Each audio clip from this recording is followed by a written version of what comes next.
Hello, and if you're new to the channel, I'm Nigel and this is the MuddyBootz allotment. Welcome. As we're approaching now towards the back end of February, I thought it was about time I started doing a bit more sowing. I keep a gardening diary. It's not a diary as such, it's just a notebook, and anything gardening related I just put the date and the thing that I've done, the task that I've done, and then I keep records of the weather, snow or frost.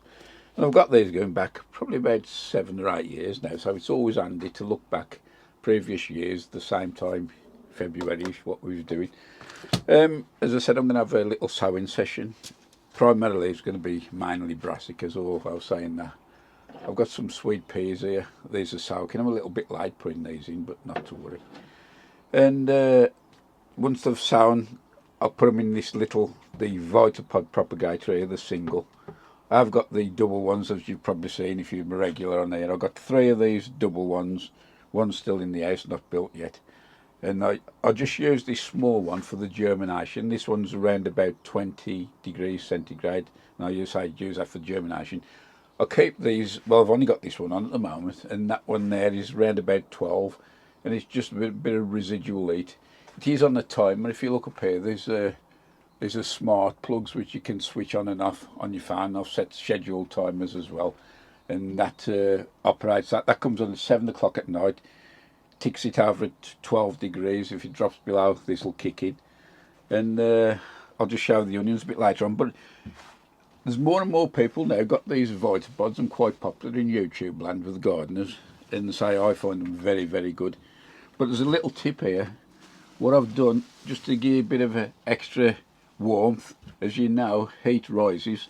So what I've done here, I've got a bit of just normal bubble wrap, doubled the layer up and sealed the edges.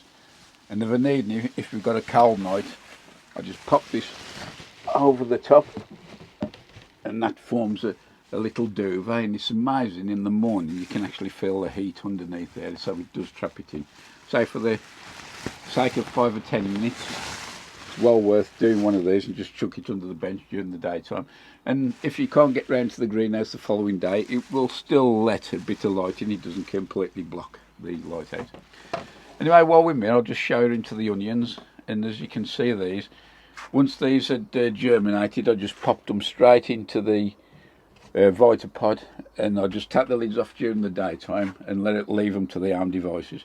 In fact, I've just started giving a little bit of feed now, just the tiniest drop of tomato food in the water. It just about turns the colour, and they seem to be romping along.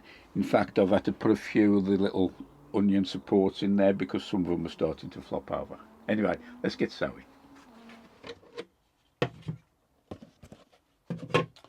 A little bit different for me this year. I'm going to be starting the brassicas off in these Agrellan plug plant trainers. I find it's easier to fetch them out than having to prick each one out when you sow them as a group in a pot. And also, when they come out here, they'll go straight into a 7 centimetre square pot, and they'll stay in there until they get planted out into the main beds. They're somewhat root bound, but I think that does them good, and it does help prevent a bit of club root as well. Anyway, I don't know what I'm going to be sowing yet. I'm just going to go through my seed box. These are the cauliflowers, and I'm going to be doing 7 of each variety. So I'd rather sow far more than I actually need, and I can always dump them off then if I don't need them. So let's get going. And this is the worm compost. I've got out the bin, out the what's it?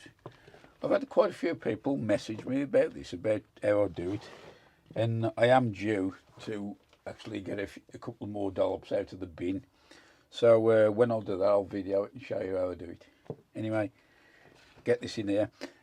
If you've not used these Agrellan plug plant trainers before, make sure that the soil goes right the way down to the bottom of the holes, because on the base you can actually water there and it will wick up into the plant, but obviously if there's an air gap there, it won't do it.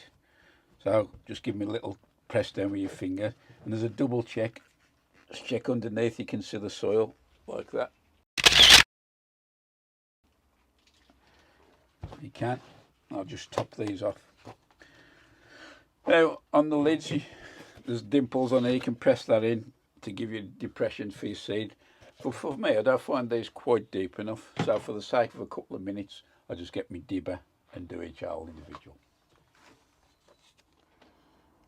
I've given this a real good soaking. As you can see, this compost is a bit moist, but not to worry. I'm just dipping these holes now around about 12 millimetres deep, and so the seeds will just go in, one seed in each station, and then straight into the little Vitapod. This will be at about 20 degrees. And that's the first tray done. Believe it or not, all of these are cauliflowers. If the numbers look a bit confusing on the front, I'll just explain. These Agriland plug plant trainers, I've got I think about 6 or 7 maybe. This one here is number 3. And I just number the tray there, 1, 2, 3, 4, 5, 6, 7, just so that I know the rows. So tray 3, row 4 or something there. And the numbers in yellow are the actual varieties of the plants. And these obviously correspond to the master sowing list there. To say, if you're new around the channel, I've got a video explaining all this, the numbering system that I use, and I'll put a link at the bottom. So there's the 4 trays of the brassicas done. It's 196 in total, 49 in each tray and 7 in a row there. I've got a thermometer there just to keep me on the temperature. I will put a scrolling list along the bottom just to let you know what types and varieties I've grown, and in brackets will be the number of each variety as well. I decided not to put the lids on to the plug plant trainers in case of the humidity was a little too high and it starts damping the plants off when they do come up. So at the moment I've just got the lid to go on top of the Vitapod. Once I put that back on, we'll have a look at sowing some sweet peas. Right, I'm going to start sowing the sweet peas now. These have been soaking overnight, and anything with a hard shell I do tend to soak it overnight because it softens the shell and that makes it, in my opinion, easier for the germination. And I'm going to be growing them in these. These are similar to what you'd know as root trainers, although this is a variant made by a company, I think it's called Westland. I think it's Growsure or something, I'll put the name underneath, but I actually prefer these to the original root trainers because the material seems a little bit better. The little dimples in the middle where you can click them together. But the other benefit for me is that they'll stand upright on their own. You don't need that little cradle going around the outside and all. And also you can see the roots growing as well. As I said, fairly tough material. I think this is my 3rd year using them. So I'm just going to fill these with compost and put 3 or 4 seeds in each station for the sweet peas. Usually I do these around about October, but things got in the way, I forgot to do it. Nonetheless, they'll soon catch up. So that's the sweet peas all set now. I always tend to overestimate how many seeds I'm going to need. I've got 8 lots of books in there, so there's 32 in total, and there's 4 seeds in each, and there's still quite a lot of seed left. What I'm going to be doing is put those in 3-inch pots in clumps and dot them around the allotment. In the meantime, I'm just going to push these down a bit more into the soil and give them a light top dressing with vermiculite and let them get on the way. This variety of sweet peas, one I've had now about 5 years, 6 years, and it's a saved one. A chap from Andy in memory of his late mother Hilda, and is known as Hilda's Mix. To finish this session of sowing off, I'm going to be doing some lettuce. And I was doing them in these little tiny cell trays rather than picking them out. I mean, there's only 9 in there and 12 in there. I'm sure most of you, like me, fell where you've sowed lettuce and you've had about 60 lettuce come at the same time, and they all end up, well, most of them end up bolting towards the end. So what I'm doing now, I've marked it in my sowing planner to do a new sowing every 10 days, 2 weeks, so then we don't get the constant glut. And the first 2 I'm doing, I've got a Lolo Rossa mixed, one here, and also the other one is one of my favourites one. It's the oak leaf, and this one is the Navara, and it's the red one.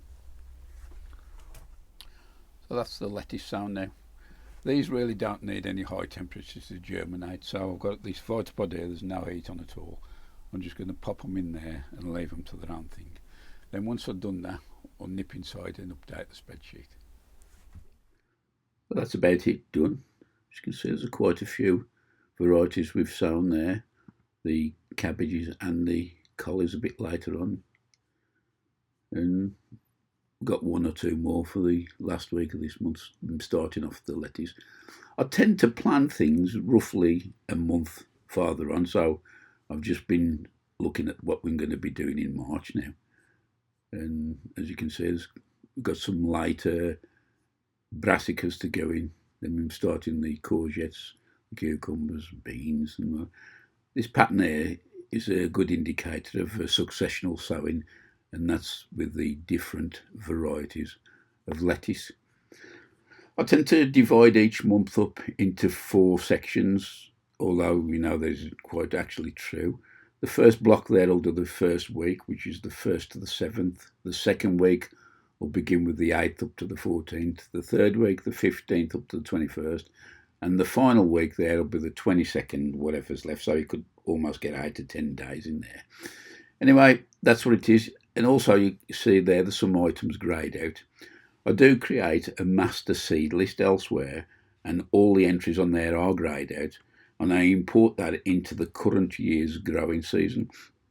And as I choose to sow a different variety, as the variety gets sown, the entry then, the text gets changed to black so it stands out. And this number on the left here, the reference number, is the one which I keep on the sheet in the greenhouse, the one with the laminated sheet.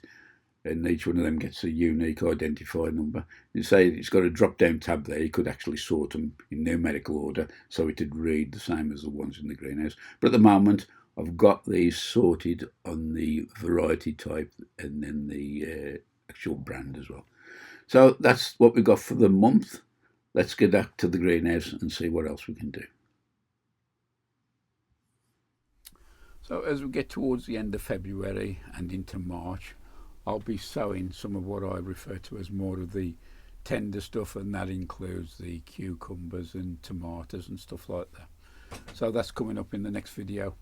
Going back to that spreadsheet you saw that is a very, very good reference tool, simple, and you can quite quickly look at what you've got coming up, because it does work in a 4 weeks period for each month. And if you're more interested in having a look at that in more detail and how I constructed it from scratch, why not take a look at this video here.